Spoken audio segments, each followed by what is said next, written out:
So what's really happening in the film?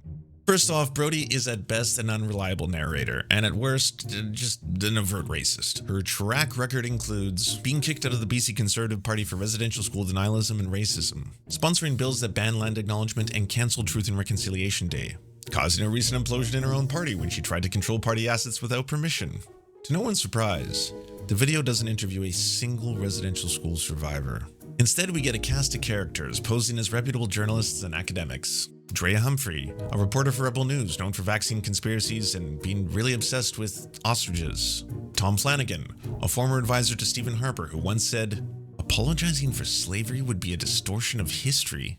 Francis Whittleson and Michelle Sterling, known residential school conspiracy theorists.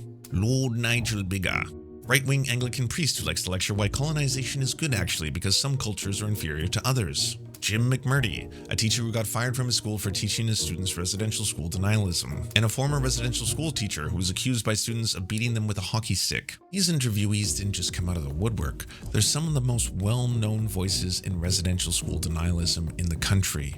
It may be tempting to write off Brodie and her cast of characters as outliers. However, according to Sean Carlton, professor of history and Indigenous studies at the University of Manitoba, it's important not to. He says that residential school denialism is increasingly being taken up by elected officials as part of a wider project to legitimize anti-Indigenous racism and defend settler capitalist status quo. Even John Rustad, the leader of the BC Conservative Party, who kicked out Dallas Brodie for her racism, engages in anti-Indigenous rhetoric. Carlton uses the term flooding the zone to refer to the tactics behind making a killing. The point is to overwhelm the public discourse with misleading claims, half-truths, and distortions so that people have difficulty discerning reality from fiction to the point where confusion replaces accountability. Mix in with what appears to be a high-production documentary, and you have a dangerously persuasive combo.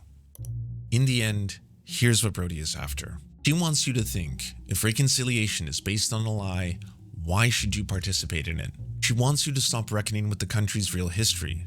She wants you to look away. Don't. The colonization behind residential schools is still alive and active today. Missing and murdered Indigenous boys, girls, and women. More Indigenous children in state care than at the height of residential schools. More land theft. The rising tide of anti-Indigenous racism seeks to confuse us as to how we got here, so we don't fight for a better future. Because genuine reconciliation in Canada starts with the truth.